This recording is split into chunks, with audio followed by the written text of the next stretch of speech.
Mintalah, maka akan diberikan kepadamu. Carilah, maka kamu akan mendapat. Ketoklah, maka pintu akan dibukakan bagimu. Shalom dan salam damai Kristus. Saya Felicia dari Paroki Sacred Heart Kota Sentosa. Dalam perkongsian episod Laksa for Our Jiwa pada kali ini, saya ingin berkongsi tentang kehidupan peribadi saya dan doa. Dalam hidup ini, kita tidak lari dari cabaran dan masalah. Tetapi cabaran dan masalah itulah yang membantu kita untuk terus hidup, untuk teruskan pekerjaan kita seharian.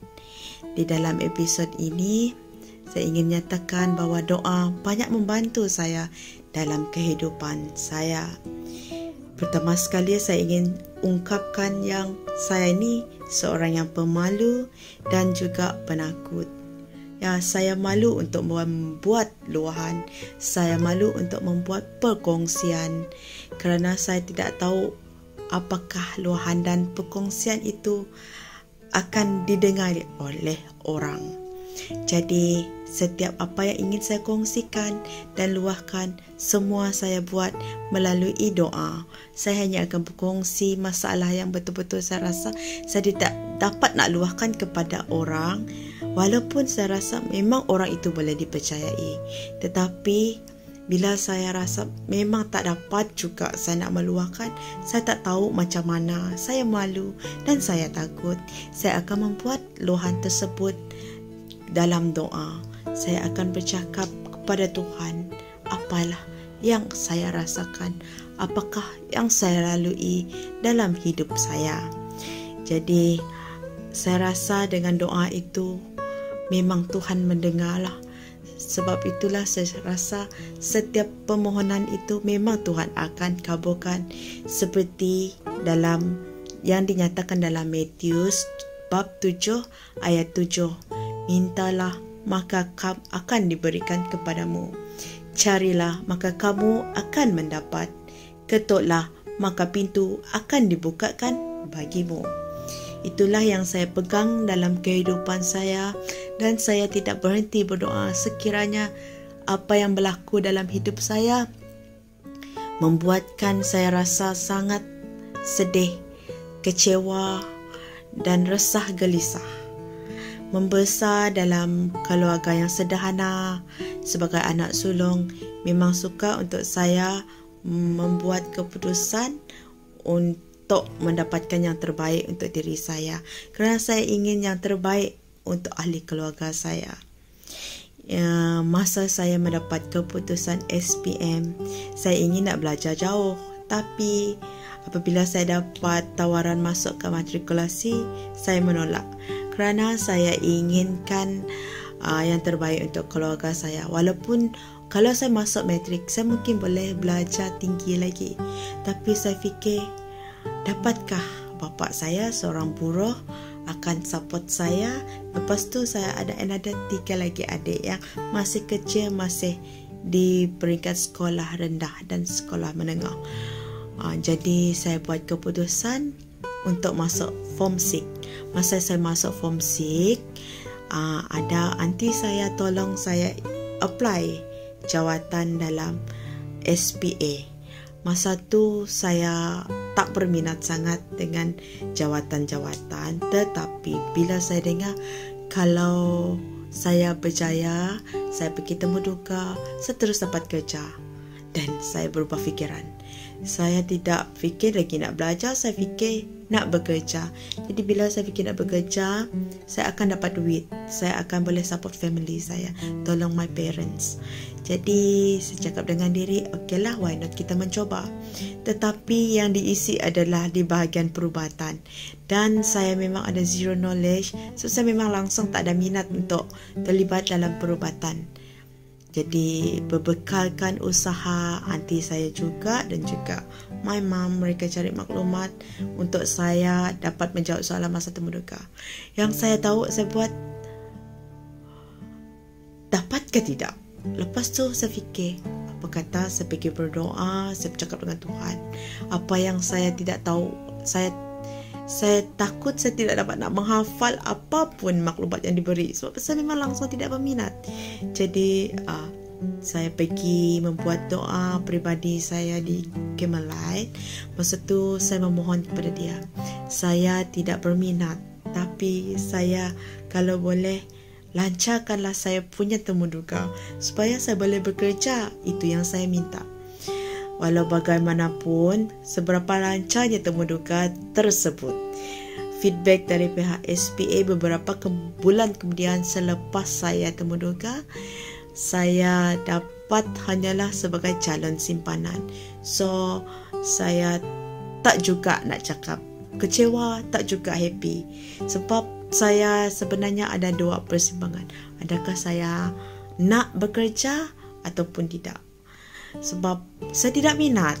Dan saya teruskan pelajaran dalam Form 6. Masa saya di Form 6, saya belajar sampai hujung tahun. Saya habislah lower 6. Tiba-tiba Disember 2008, saya interview 5 Mei 2008 dan dibagi tahu calon simpanan. Tiba-tiba Disember 2008 saya mendapat feedback, saya diterima masuk ke college. Jadi saya masuk, masa saya masuk di college, saya pun bukannya orang yang bijak pandai terutama pasal perubatan. Semester 1 saya ada sangkut semasa peperiksaan pertengahan semester. Syukur hujung semester 1 tu saya lulus dan saya teruskan pengajian sampai habis semester 6. Setiap kali saya nak exam, setiap kali itulah saya akan khawatir, saya akan berdoa. Sudahlah, benda tu memang susah tidak minat. Tetapi bila hands on juga masa praktikal saya boleh buat. Sebab saya selalu juga setiap pagi kalau saya nak pergi praktikal, saya akan berdoa minta dipermudahkan segala urusan. Begitu juga kalau saya nak exam, saya memang tidak berhenti-henti berdoa. So saya rasa kekuatan doa itu yang selalu membantu saya dalam setiap apa yang saya lakukan.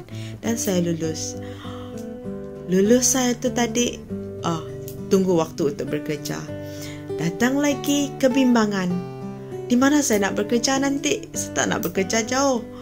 Lagilah saya risau fikir saya nak bekerja berdekatan dengan keluarga. Dan saya doa. Masa saya berdoa tu, memang saya juga dapat feedback dari pihak pengurusan. Kemungkinan kami memang akan dihantar ke Semenanjung untuk bekerja di sana.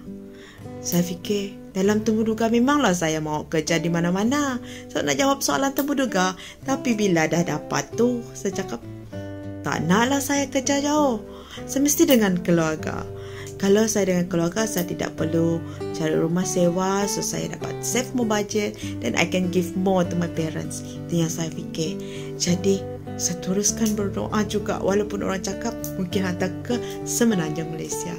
Sebab saya nak bekerja di tempat sendiri. Nasib kami semua dapat bekerja di Sarawak masa tu. Jadi saya dapat bekerja di Samarahan, tidak jauh juga dari rumah. Saya rasa sangat bersyukur apabila saya membuat refleksi diri. Saya sedar yang bahawa kekuatan doa, walaupun doa itu seberapa cepat ataupun lambat, Tuhan tetap dengar dan Tuhan tetap bagi apa yang kita mahu. Janji kita ikhlas. Sebab tu saya rasa kalau tanpa doa itu, tanpa Tuhan, saya tidak berada di tempat saya sekarang.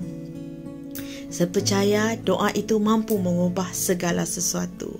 Sebab itu, apapun yang saya lakukan sampai sekarang, sampai dalam perkhidmatan saya, sekiranya saya nak membuat sesuatu, nak membuat tugas saya akan mulakan dengan doa.